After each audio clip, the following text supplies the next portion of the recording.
All right, so here we have a 2004 Tacoma. In previous videos, we had some idle quality problems. We did some other tune-up, fuel filter, spark plugs, wire boots, things like that. We seemed to take care of our problem. Like spark plugs are pretty worn, fuel filter was dirty. So the customer took the vehicle, drove it for about 2 months.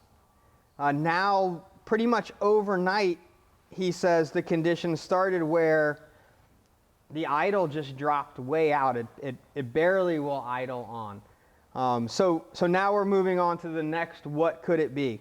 So we're going to be focused on the throttle body itself. Whether it be dirty and ports are plugged and things like that, this is all vacuum controlled. We have a throttle opener, diaphragm down here. That is totally not acting correct. It's almost like we scooted down 500 RPM. So this vehicle should, idle about 600, 700 RPM. And then the open of the no vacuum applied, where the spring pressure of the opener should kick that thing open at least to 1500 RPM. We're not even close. It's not even actually doing anything. So pretty much inspecting, for anything. If we have a little bit of a loose cable, this is our throttle cable. All of our vacuum, we have no holes. We verified that we have no vacuum leak, that it's not some external problem that we have going on. So we're going to go ahead and pretty much take the throttle body off and clean out the carbon and the ports, and then try to reset the throttle opener to make it in play.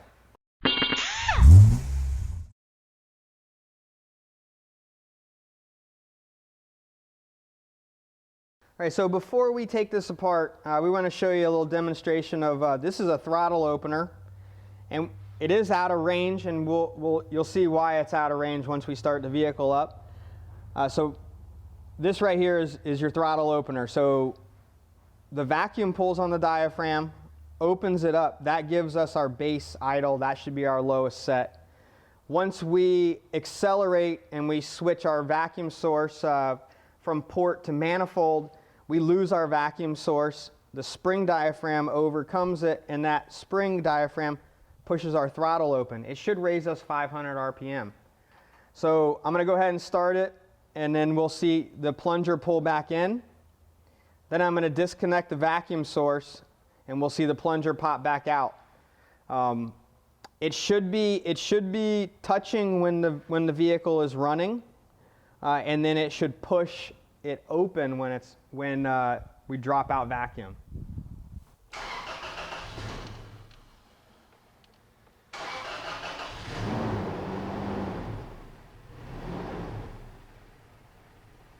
You can kind of see right there, that's what the customer is talking about. I had to actually, this is fuel injected.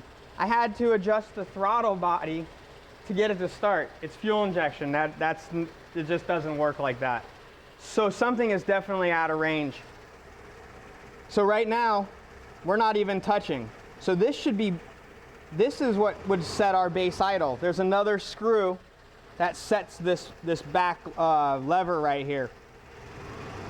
So we should be 600-700 RPMs right now. So our base setting is 100% not right. This should be touching and not pushing, but it should be resting on it.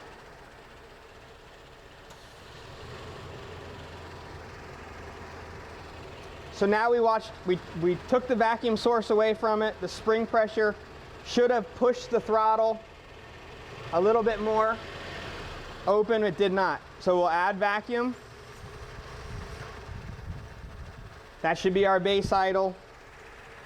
We're pulled back. It is definitely misadjusted. Whether or not the vacuum source is good, that's kind of what we're going for next. To get started, we're going to remove our air intake ducting.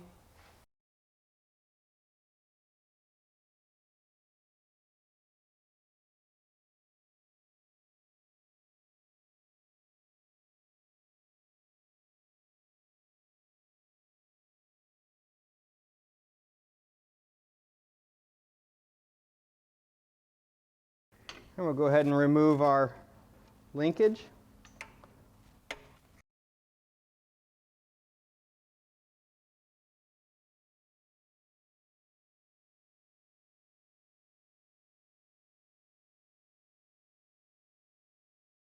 All right, so we're going to remove some of these vacuum hoses. So this one here is the biggest one.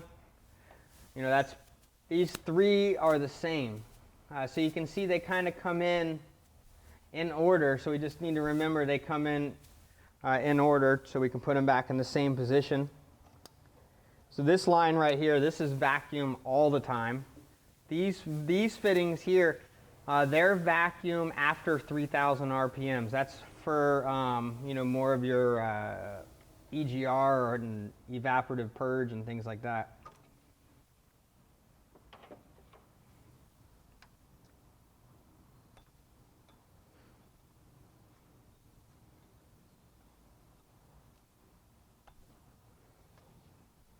And we got our connector for our throttle position sensor.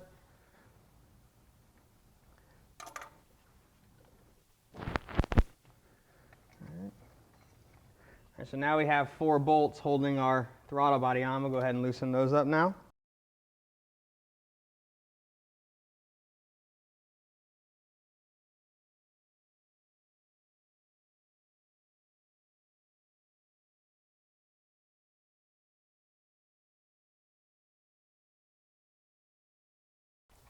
All right, so we still have some connections on the bottom. All right, so these are our coolant hoses going to our throttle body. So the first thing we want to do before we disconnect those, we want to make sure we have no pressure in the radiator. All right. We did have the vehicle running just prior to this, so we just want to make sure that the system is not pressurized.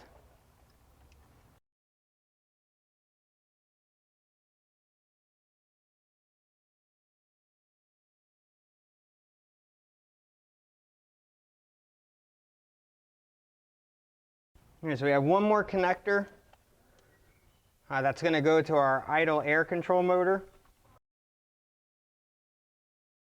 Okay, and then we have our throttle body. Just want to raise the level of that hose up so it won't quit running coolant out of the. We're only going to lose, you know, whatever the height is, but. All right, so now we have our throttle body off. So we're doing our inspection of the throttle body. We really don't have too much carbon. Carbon would be more noted on a sticky throttle, like it would have a little bind and then it would let go. That would say you have a good ridge right here. But we really don't have too much buildup that'll stop the throttle body from closing or gum it up. The other one would be some of these ports. So these ports pass through to some holes. There's 2 holes on the inside before the throttle body. Is where these ports would go. They're free. This port here goes to the back here, so it gets some of the vacuum off behind the throttle body.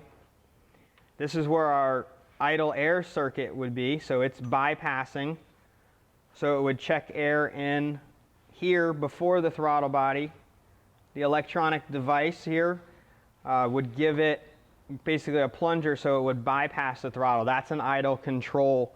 We're going to take that one off, inspect it. We may replace that one just because we're here and this is an idle circuit issue.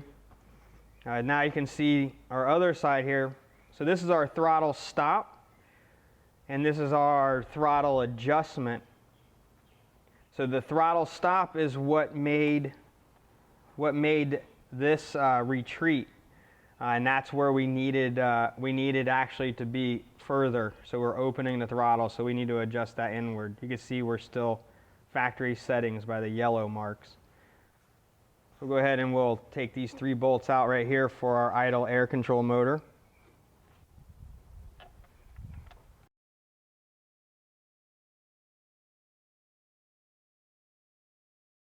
So we're going to be real delicate. This is basically an impact screwdriver. May need to change the bit a little bit. We're going to move to the floor for this.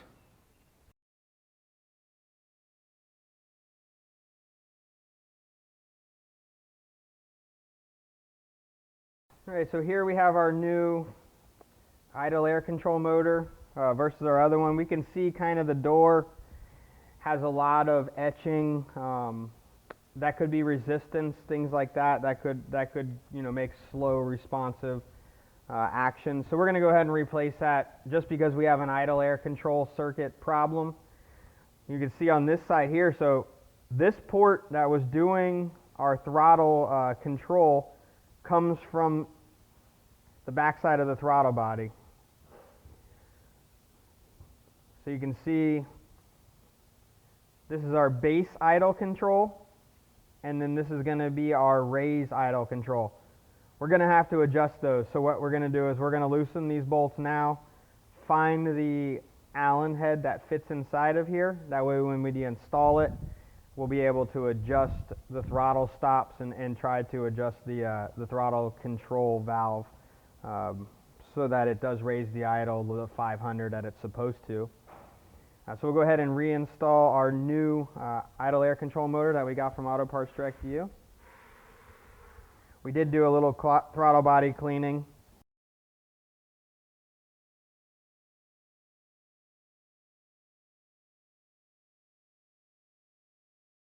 I fished out the Allen for the adjustments, and then the 8mm is the lockdown. I went ahead, I loosened up both of my lock nuts so it's easier once we get it in. So we'll go ahead, before we do any kind of adjustment, we'll go ahead and get it running again, get it up to temperature.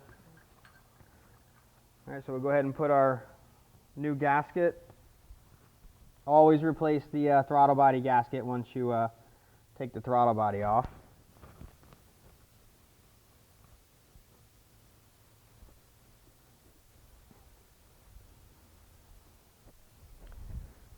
Alright, so once we put this in, we'll go ahead and put our coolant lines on first.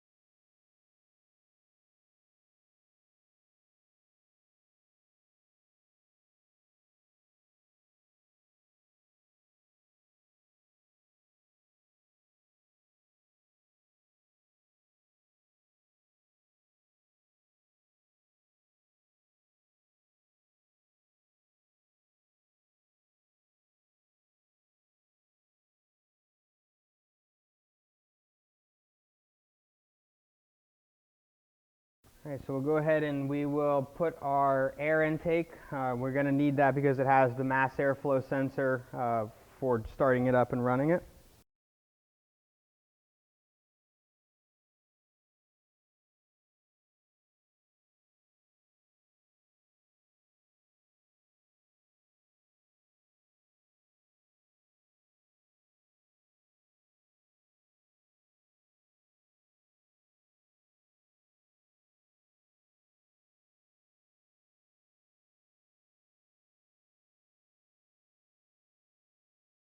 Alright, so now we have everything back together. We're all tight everywhere. We have our adjustments loose, but we have not adjusted them yet. We're going to go ahead and start it up. We're going to get some temperature in the vehicle, kind of get it to an operating temperature, and then we'll start adjusting the idle. We may play with it a little bit in the beginning just to bring it up so it has some kind of smoothness to it. But we're going to wait until it gets to operating temperature before we make any final adjustments. Alright, so we can already tell our idle issue came right up. So our idle air control motor was definitely sluggish or just not very accurate at all. Let it get a little bit of heat, but basically it should. The next adjustment will be bumping this up.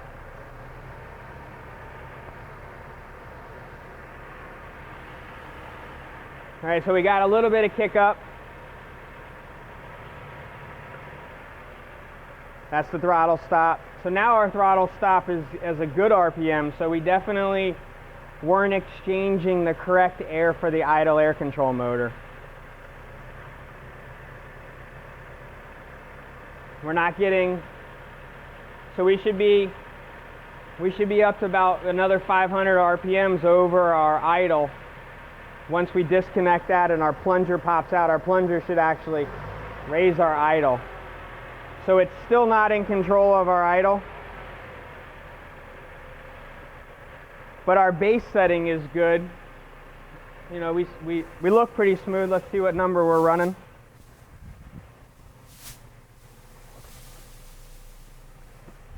Okay, so we're actually a little high. We're running 1,000 RPMs right now, so we're actually going to back it down. So that made so much of an adjustment that we're actually going to lower that screw where originally we thought we were going to have to raise that screw. So that's what, you know, how bad our idle air control motor was out of adjustment right there. And no check engine light. So this concern did not pop up with a check engine light either. All right, so we're going to let this run, let it get to operating temperature, what normal use would be before we make any more adjustments to it. All right, so now we have let the vehicle warm up. We got a good operating temperature going on.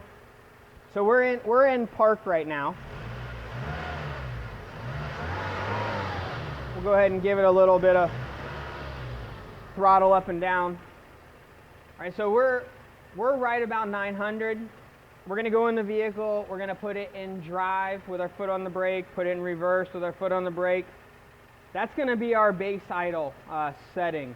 So we want that to be somewhere 650-ish, you know, 650, 700 RPM. So that is our goal right now, is to go in, put it in gear, foot on the brake, check our idle RPM. All right, so we are idling about 750 in park. We're losing about 50 RPM once we put it in drive and we have the load of the transmission on it. So 650, 700, you know, 750, we're in a good idle. You can see we're nice and smooth. You know, the RPM is definitely, we don't hear, you know, it's not roaring. Everything's good. So we're going to go ahead and lock down our back one. That would be, our back side is going to be the throttle stop, or the throttle, the least amount of idle that you could have.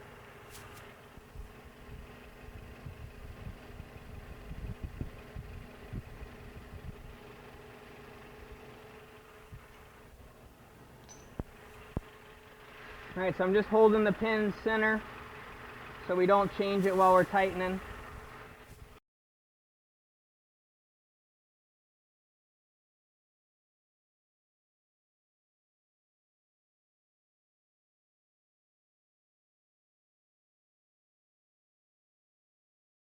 Now that we have our base throttle locked down, this is the one we're going to be playing with now. So you can see, so once we go from a port vacuum to a manifold vacuum, we can watch the fallout, or the vacuum losing the spring pressure, overcoming and trying to, and that would be what would keep the throttle open if the engine died. So we do have some function there. Now when we do this, when we take the vacuum away, we got a little bit of control. So that is supposed to be a 500 RPM raiser.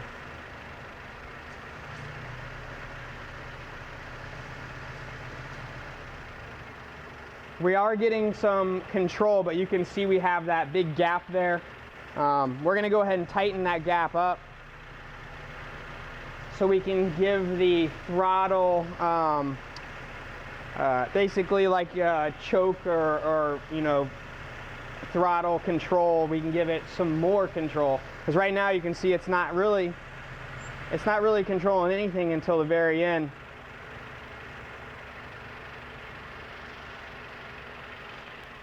We want to back the nut up on the screw.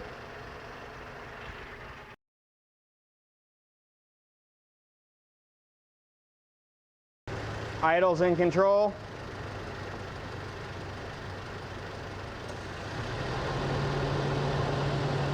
Sounds about good right there. All right, so we'll go ahead and tighten that up.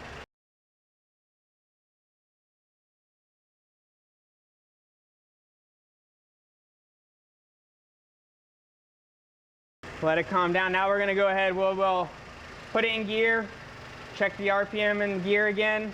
Then we're going to go back to park, turn the vehicle off, and then we're going to start it again. We're going to see if our throttle, this is basically our choke, so if it's giving us any kind of throttle action. Okay, so in reverse, we're about 750. Neutral, we jump back up about 50, 75. There's our drive. Gave it a little bit of load under stall. Okay. Now we're back in park. We'll go ahead and shut her down and restart it.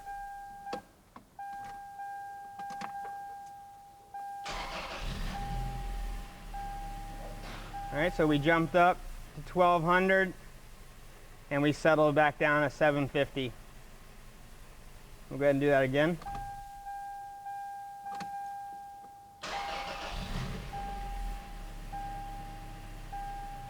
Looks like we got everything all set. We're going to verify. We'll take it for a little test drive.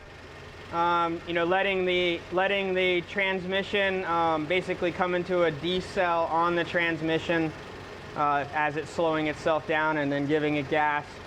Making sure that it's going to catch itself in all of its scenarios of driving,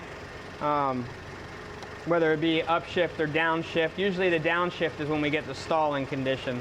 So we're going to go ahead and do a little test drive, but we should be good to go. We have a controlled throttle body, and our idle air control looks like it was the culprit there.